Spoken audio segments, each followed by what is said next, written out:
Bonjour tout le monde, bienvenue à découverteduvin.com, notre deuxième épisode déjà. Et donc, je suis content de vous avoir avec moi ce soir.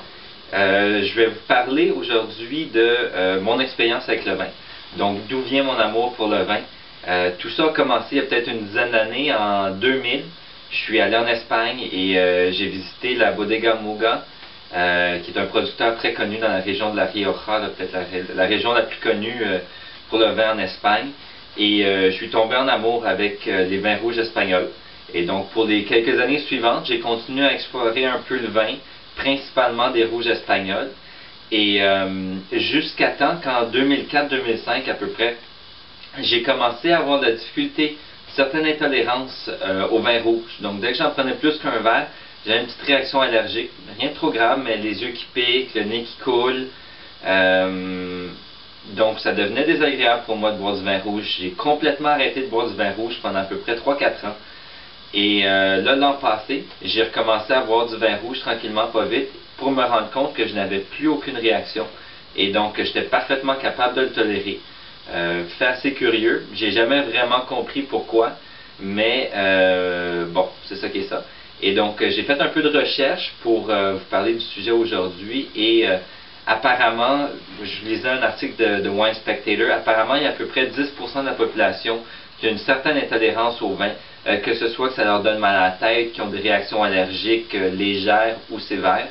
Et la plupart des gens pensent que c'est les sulfites qui ont cet impact-là.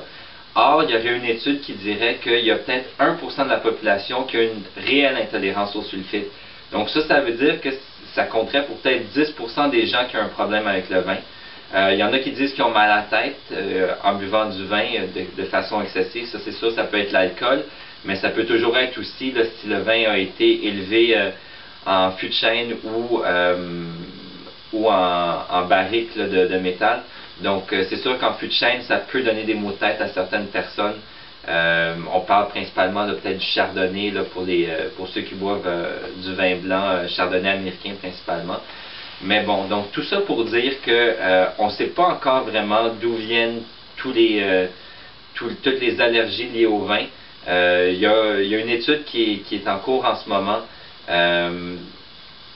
Et donc, on devrait peut-être éventuellement avoir plus de nouvelles là-dessus. Mais je sais que j'ai fait pas mal de recherches, puis c'est difficile d'avoir une information précise là, qui peut nous aider. Je suis même allé voir un allergiste il y a quelques années, puis il n'y avait rien trouvé. Donc, c'est assez dur de dire.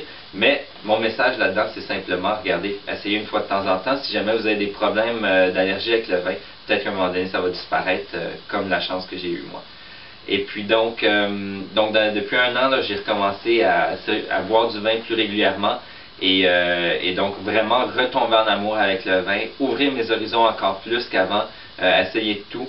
Et donc ça m'a amené à faire un voyage en Californie, un voyage en Bourgogne et récemment dans la vallée du Niagara dans la dernière année pour vraiment regarder les vignobles, voir comment ça fonctionne et essayer des nouveaux vins. Donc c'est sûr que c'est des voyages super intéressants. Et puis, mais bon, je ne suis pas ici pour vous parler de ça. Ce soir, on va goûter un vin argentin.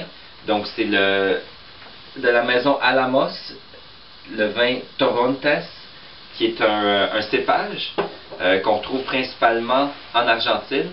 Et donc, en Argentine, le Torrontés, c'est le cépage blanc principal et le Malbec, le cépage rouge principal. On a une géographie un peu différente en Argentine.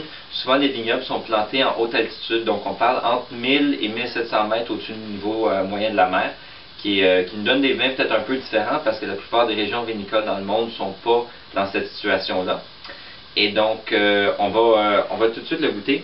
Vous avez remarqué, la bouteille est déjà ouverte, j'en ai déjà un verre de servi. J'ai fait l'épisode anglophone il y a une heure à peu près, donc c'est pour ça là, que la bouteille est déjà entamée.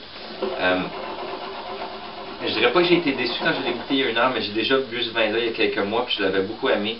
Normalement, c'est très fruité et floral, avec une bonne acidité et assez sec à la fin. J'avais pas trouvé ça tout à fait tout à l'heure, et donc on va voir où on en est aujourd'hui.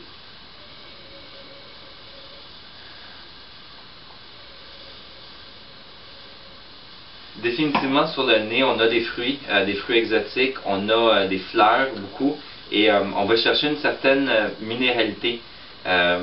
Donc, me semble être assez frais. On va confirmer ça en écoutant.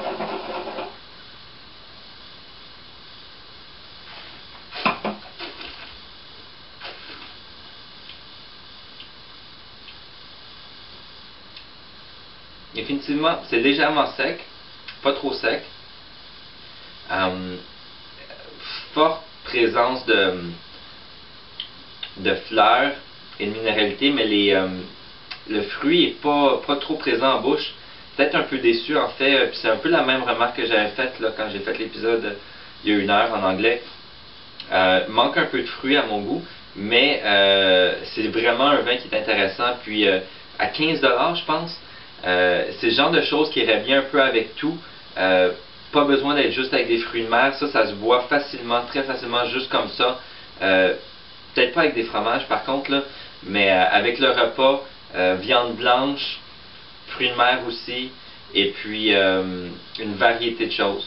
Donc, merci d'avoir été avec moi. Et là, je vous demanderais, s'il vous plaît, laissez-moi des commentaires, que ce soit me donner votre expérience ou votre histoire avec le vin, me parler si vous avez déjà eu des allergies au vin, nous détailler ça pour qu'on puisse partager. Et puis, principalement, dites-moi qu'est-ce que vous pensez du blog, si vous aimez ça, vous n'aimez pas ça, ou si vous aimeriez voir des choses comme des invités ou des sujets en particulier. Donc, merci beaucoup et à la prochaine.